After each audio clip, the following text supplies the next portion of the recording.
Contributor, host of Mansion Global, Katrina Campins, along with Federalist elections correspondent, Brianna, Lyman. Ladies, here's the thing. So today, I was reading an article. Elite New York high schools admit 8 black students in a class of 781.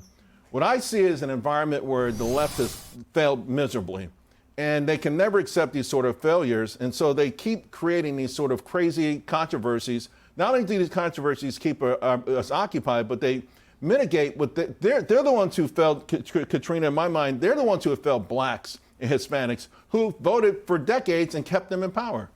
You know, it's crazy, like breaking news, hot, sexy women sell products, right?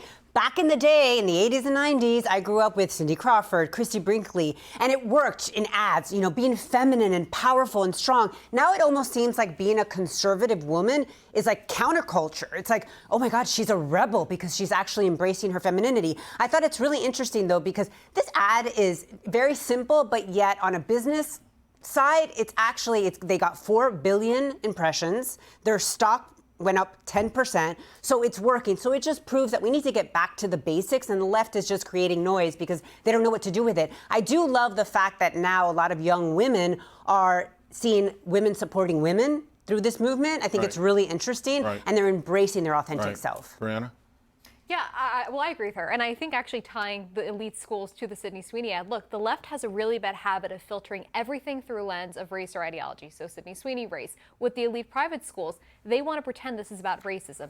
They say that disparities in racial outcomes must mean discrimination. That is an oversimplification that ignores They say it's a symbol of segregation. No, it's a symbol of the awful public education that you've given them because of expectations that they are too dumb from kindergarten on to take the rigors of the same classes that the other students took. Yes, and it's essentially like a quasi-affirmative action, right? We're going to try to lower the test or make a different threshold, and that only hurts students who are then not held to a certain standard, which actually helps them strive to achieve more. All right, let me ask you this. So I'm reading about elite overproduction. I don't know if you guys have ever heard about this. Apparently it's happened before in this country.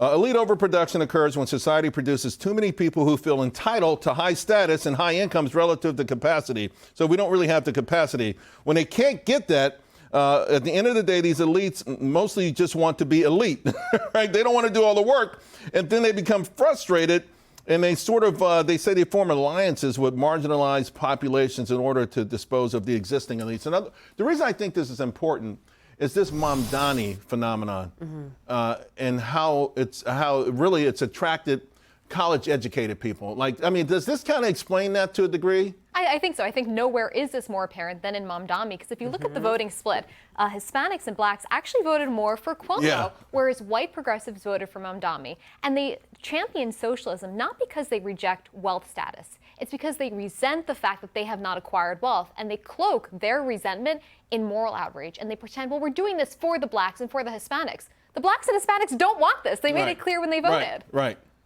I think what's happening with Mamdani as well is that they don't really understand what socialism is. You know, the younger generation hasn't experienced it, and maybe they don't have family members that have experienced it. But I grew up listening to the stories of what happens when you're in, you know, stuck in communism and socialism, and everything gets stripped of you. And so I have very strong feelings about this. And I think what's needed right now is education. I just think, but what I like about it is the younger generation, the ones that are voting for Mamdani or think that he's a good idea, they're humble enough to understand, hey, I don't understand what socialism is, but I'm willing to learn about it. So I think education is key here so that they understand that there's a risk to losing freedom. Right. Yeah, they say you only can vote for socialism once, though. That's the problem. Exactly. That's a hell of an education.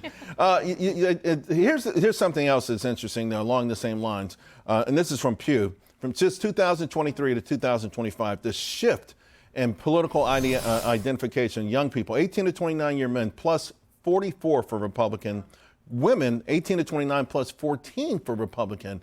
What's that all about? Well, I think it's actually what's interesting is if you look at Gen Z, it's actually a tale of two different Gen Zers, right? 18 to 24 tend to shift more conservative, whereas 25 to 29 do shift a little more to the left. But men in particular have made a massive shift, and there's two big reasons. One, they think the Democrats are overcautious. They are too performative. They see Republicans as authentic. The second problem is a lot of young men, according to a SAM memo that came out, the SAM Project, they said they don't really know what it means to be a man. They're struggling to define it. And Democrats define men as being toxic, right?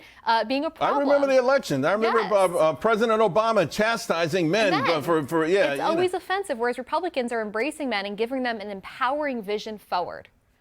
I think the Republicans, to your point, are definitely embracing masculinity, and I think men now feel free to be who they are. And so I think, ironically, with all of this craziness, we're beginning to see everything go back to the way it's supposed to be, slowly but surely, and men are embracing being men, providing, protecting, and leading, and women now feel comfortable, right, embracing their femininity and allowing men to do so. So ironically, I think regardless of all the craziness, we're going back to the values that matter. All right, because I'm reading about man keeping. Yeah, let's talk about that one. All right, real quick, we got 2 minutes.